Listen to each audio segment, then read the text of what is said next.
First of all, thank you for coming out today. Very good day for us. We went through a very extensive process. Interviewed a lot of candidates. It was a very meticulous, detailed process that we went through. And when it was completed, at the end of the day, it was a very clear choice that Lawrence was the best guy. And it was kind of a unanimous feeling throughout the people involved that he was by far the best candidate for the job. And you get to know people over a long period of time. We've competed against Lawrence when he was in Jersey and in Boston last year. And we had some battles with his teams. And you learn to respect people when you have to go to battle against them. And not only did we respect him coming into the process, but as we went through this process, as we got to know him even better, it became clear that this is the right person for the Pistons job. So, very happy today to have him. Very, feeling a sense of relief to have him on board with us. We all think he's going to do a great job here. Young, energetic, brings a big personality to the job. I think he really embraces being a head coach, and I think he's up for the challenge. And so, with that, I turn it over to the Pistons' next head coach, who's Lawrence Frank. Thank you, Jeff.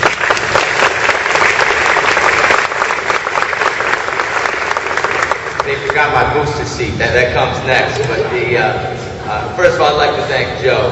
Through this process, everything Joe said, he delivered upon. And it was a lengthy process, but looking back, I think it's the best thing that could have happened, because what it allows you during this interview process, typically when they're bang-bang decisions, you really don't know what both parties, what you got yourself into, so to speak. And I think the ability to speak with Joe, speak with Tom, speak with Bob and Phil on a daily and consistent basis really allowed us to open up the door, so to speak, and get to know each other. So I'd like to thank Joe, I'd like to thank Tom, Bob, who's here, Phil, who wasn't able to make it, for the opportunity and the privilege and honor to coach one of the elite franchises in our league.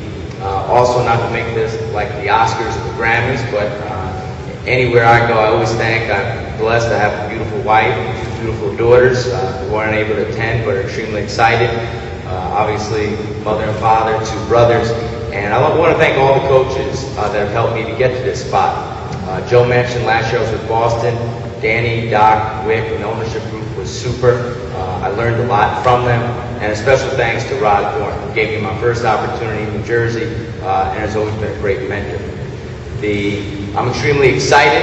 I think this is the best time right now. Anytime there's a coaching change, the tendency is to talk about the immediate past. What's always impressed me about this organization, when you look at the standard of excellence over the last 10 years, the numbers don't lie. The 6 consecutive Eastern Conference Finals appearances, making the playoffs 8 of the last 10 years. The 3 banners, being one of only 5 organizations, to be able to win, 3 championships. So there is a standard of excellence here, and I think it's on me, it's on all of us. We're all in this together to reclaim the culture that we need to establish Detroit Pistons basketball back at the forefront of the NBA. At this point, love to open it up to questions. Look forward to working with you guys, over the next several years.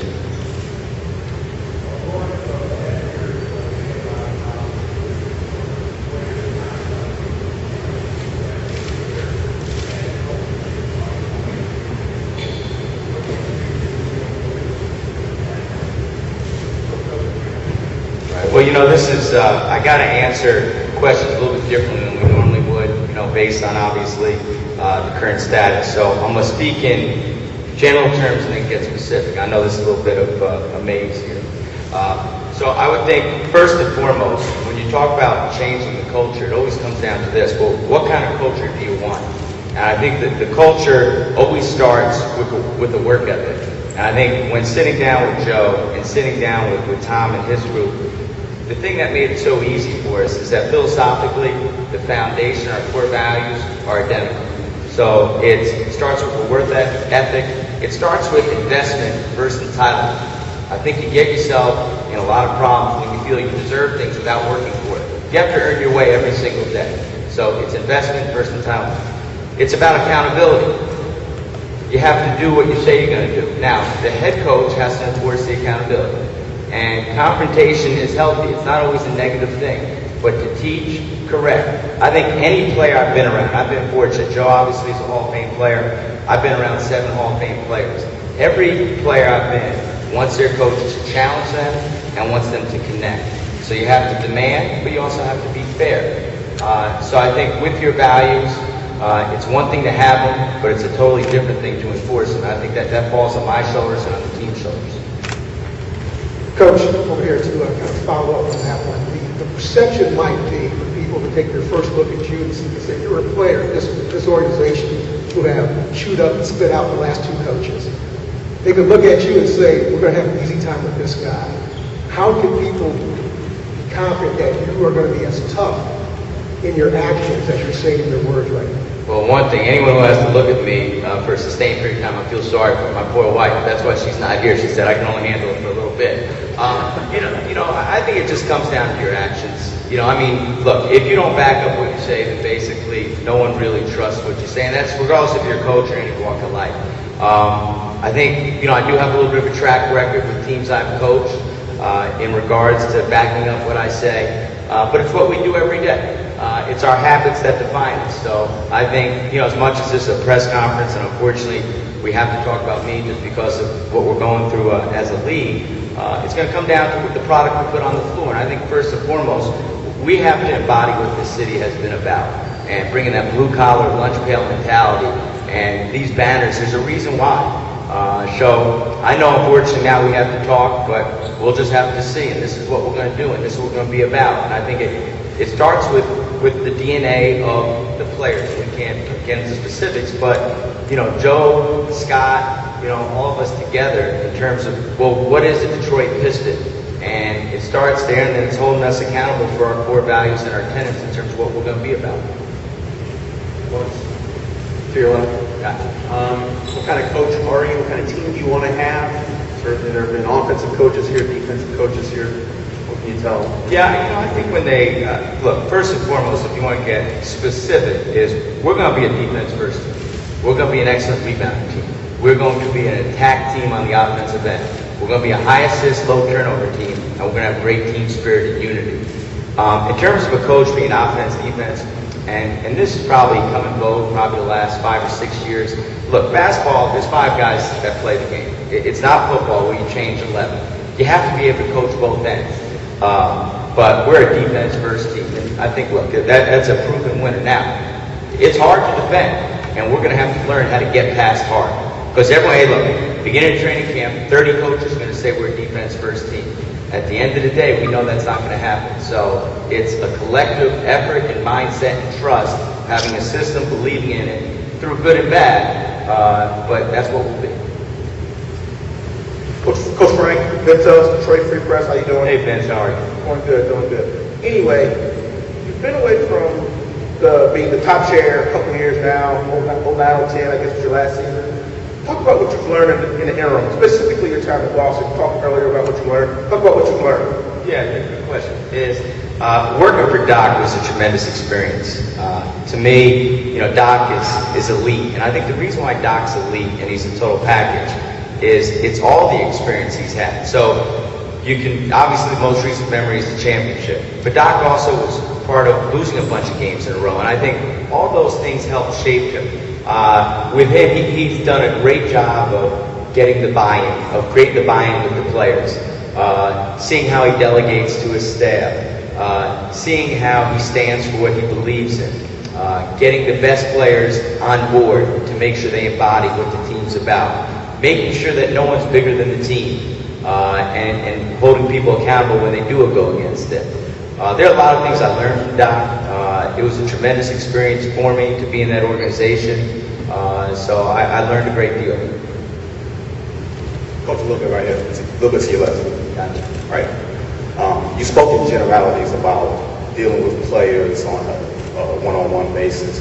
How do you go about that with the roster going forward, whatever the roster is? Is it a clean slate where you address some of the things that happened in the past year, or is it just everybody's at 0-0 at this point? Well, look, it has to be a clean slate because, hey, I have to earn my way just like they have to earn theirs. That's how it works. It doesn't. No one cares about. Look, your scrapbooks are irrelevant. Whether you're a coach, player, you have to earn it every single day, and that's the great thing about this league. That's the challenge, and that's why coaching and playing is tough in this league.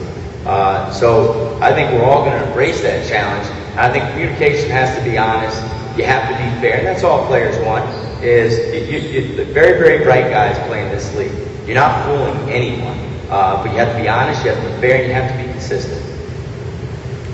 Hey, Coach Frank Mitchell here. I want to ask this for both of you guys. How strange is it to do this when you can't even mention players' names, and I presume you haven't met any of the players, I don't know if there's any contact without, and trying to go forth with what your challenges are when you don't know who's going to be on the roster. And Joe, same kind of question, but what is the actual pressure to hire a coach today versus next week or last week, or you know, when you're in this kind of void? How strange is it to sort of be making decisions when there's so many decisions that still are left unmade? Coach's decision. You want that person in place as soon as possible because you want that culture and that environment to start with him from day one. I know Lawrence doesn't want me to say this, but Lawrence started, his first day was Monday. And I know he was here at 5:30 a.m. And so, now I wasn't, he was, but the guy was ready to work. And, he doesn't like to talk about this, but this guy comes in 5:30 every morning. And all I'm saying is, you want that in your organization as soon as possible. You want that kind of energy, you want that kind of passion, you want that kind of direction. You want that as soon as possible. So the current situation in the NBA has no impact really on how soon you should get that kind of guy in your organization. Yeah, and I think with that is there's a lot of work to be done. Obviously, as a coach, all coaches in the league, you review every game that was played. You review in terms of what areas you need to improve in. You look at all your systems. You consult other people. There's a lot of brainstorming. So it's business as for us, is we still have a job to do, and that's what we're going to do. Yes, yeah, that's all you can do. Yeah. No, right. Joe, how was this process to your left? Joe, how was this process different this time around in the past? And what did Lawrence do, maybe first interview, second interview, to when you... It's different just in terms of how thorough and meticulous it was. Working with Tom and Bob and Phil, these guys have a system of how they like to do things like this, especially with a big hire like this. And as we talked about it, this was an important hire. We are desperately trying to settle into a coach, a long-term coach. And so, with the things that have happened over the past 2 or 3 years, none of us are happy about it. It's just something that gnaws at us internally here. And we were looking for someone that we could hire and say, this can be our long-term coach here. So, because it was such an important hire, we wanted to be as thorough and meticulous as possible about hiring that person. So that's how it was different. It was an urgency to get the right guy, but not an urgency to get through the process, if you understand what I'm saying. Lawrence, Perry Farrell, you have a relationship with Brian Hill and Pat Sullivan. Talk about both guys when you consider both for your staff, possibly. Yeah, I think both, high character, outstanding teachers. In terms of the staff, what we're going to do, it's going to be a process, and it's going to be a very detailed process. And I think, without getting specifics, because they're guys that we're talking to that are under contract with other teams that we have to get permission for, the qualities we're looking for. One is, have to have a great work ethic. I should say one is high character. Two is great work ethic. Three is a passion and energy that you can bring every day. Four is excellent teacher. And then five is lifelong learner. So everyone we hire, regardless of names, they're going to buy that. Because, you know what? We have to be about what we talk about. And Terry, it goes back to your question. I think everything you do is a reflection. Huh? Oh, Drew. There you go. There you go. There you go. Super. Super. Great. Thank you. Drew. So, but we have to be, and I think our staff has to embody what we're about. And those are the qualities we're looking for. Joe, along the lines of, over here, to your left, along the lines of your last answer, no secret you've had some ups and downs in your coaching hires. What did you learn through some of the mistakes, and what do you see in Lawrence that's different from what you didn't have in the last couple of years? You know what? Good question. He touched on it when he said, actually, because the process took so long, you get to learn a lot more about the person that you eventually hire, as opposed to hiring a guy and then learning a lot about him. And so, I don't remember the first time we contacted you. It was June, maybe? Yeah. And so, you know, here we are sitting in August, so it's been almost 2 months of just constant conversations, late night conversations on the phone, conversations in person. You know, you just learn more about the person. And so for us, it's been almost a 2-month process of almost working together before we even hired Lawrence. And so I think that has been the difference in this particular hire than the ones we've had in the past. Tim Tellson at Detroit Free Press. Why 5:30 in the morning? What's the sense of urgency now? Surely you can watch a film at 9 o'clock in the morning. That's the first question. Second question is, I gathered that you have a pretty vast playbook. Talk about what you're trying to accomplish by having a big playbook when it comes to the coaching process. Yeah, see, that's Joe. That's why we don't even want to talk about time. You know, you know, to me, it's a tone of personality, and it's just that's who I am. I'm not saying it's right or wrong, but it's right for me. The reason why, as coaches, we get in early is we never want to be meeting when players are in the building, right? When players are in the building, we want to be there working with them. So it's just a habit, and a lot of coaches do it around the league. For us, you know, I'm a morning person, and we like to get our work done. So then, the most important priority are the players. The playbook, you know, look, every coach has an extensive playbook. I think every coach I've been around. But I think, look, you know what it comes down to? It's the players, not the plays. You know, there's an old adage in coaching. It's not about the X's and O's. It's about the Jack and Joes. So it's not about that. You know, it's about, you know, when I first sat down with Joe, the first 15 minutes, right? Basically, was, you know, he was talking about Coach Daly, right? And what Coach Daly, what he is a coach. And what he hit on is that's why Coach Daly was one of the greatest coaches ever. It's about meshing and managing personalities. It's about getting 12 to 15 independent contractors, so to speak, to buy into one vision. It's not about the X's and O's now, because that play a part, of course. So I don't think our playbook is any more extensive than any other playbook. It's about the guys you're coaching. It's about getting them to play together. It's about getting them to buy in to a common vision of this is what we're going to be about. And you know what? It's easy to do it when you're winning. It's hard to do it when you're struggling. And that's why, as a coach, you have to stand for what you believe in. This is who we are. This is what we do. And if not, there's got to be accountability and consequences. That's coaching. Lawrence, how did you get over the stigma that some people might have, players as well, that you never played the game even in high school? Yeah, well, there's no stigma. That's the truth. You know, look, I was like a bad Hollywood actor. All I heard was cut, cut, cut, cut. Last my senior year, the coach finally put his arm around me and said, "Hey, son, you got a lot of courage. You're still cut, though." So, look, it is what it is. You know, all I can do is be me. I study the game. I love the game. I try to surround people around me who can compensate for my weaknesses. I was told this a long time ago, that regardless if you were a all-star, Hall of Fame player, non-player, there were 4 traits you had to have success with NBA players. Okay, one is competency.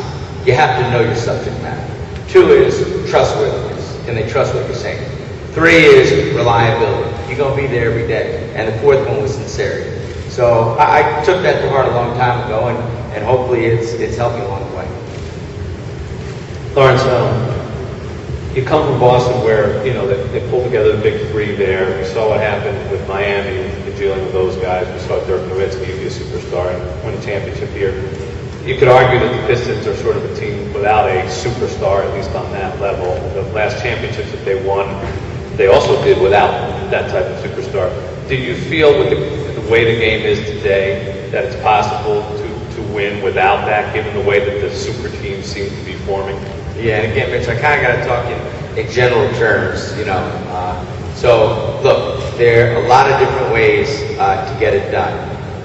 I think everything we do is geared towards winning a championship the right way. We understand big picture in terms of, you know, Joe knows better than I do because he built those teams. But it's a process, and it takes time, and there's a lot of work involved. But yeah, there's no set formula. You know, Joe knows better than I do in terms of winning a championship. But I know there's core values in terms of the teams that do it, from a work ethic and unselfishness, sacrifice, accountability, persistence. I mean, all those key words we all love, but it's enforcing those. And then, you know, when the timing's right and the right pieces are there and you're ready to win big, then you have your moment. And I think just the thing that's always impressed me, Joe talked about when I was in Jersey, we competed each other, is that team was built to last. When you have sustained excellence like Detroit has had, you're built to last. Right here, folks. A little bit to your left, right? It's a challenge. Your last 2+ years in New Jersey. Oh, come on. It's in the record books. I know. I'm buying those books. Like you finished up, 15 under 500, and then you had the really bad start. What did you learn about yourself through that process? Well, hey, you're being kind with a really bad start, so I'll give you one back. I think you define yourself during those periods of time. It's no different in real life. When we all have setbacks, it's all about, how we bounce back up and come back. This is going to sound, it doesn't make great sense, but that last year I was in Jersey, and hopefully Kevin and I allowed to talk about that, or no? Not going to. Okay. Is as bad as we were, losing 16 straight games, that group, with the exception of maybe 5 quarters in 16 games, gave everything that they had. We came up short, and you know what? I deserve to be fired. It's a results-oriented business, but that group hung together. They stayed together. We just didn't get it done. But to me, as I failed, but I never allowed it to define me as a failure, if you know what I mean. You get back up, you learn from it, you move on, and you're going to be a whole lot better this time around.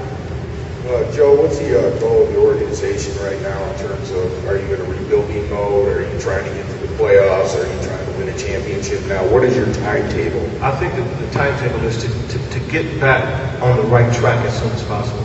I think we've been off track for the last couple of years, and the main thing, I think, internally what you want to do and externally what you want to, the message you want to send to your fans and everybody that, media, to everybody that's covering you, is that we're headed in the right direction. And so I don't think you put a timetable on that, Pat. I think you do that as soon as possible. I think that's why you come in here every morning, as we were answering Mitch's question earlier, it's August, and we have an NBA situation, but guess what? To get back on track, that doesn't matter. The only thing that matters is that you become totally committed and focused to just get your team back on track and head in the right direction. Because once you get headed in the right direction, then it's just about finding the different pieces to keep you going.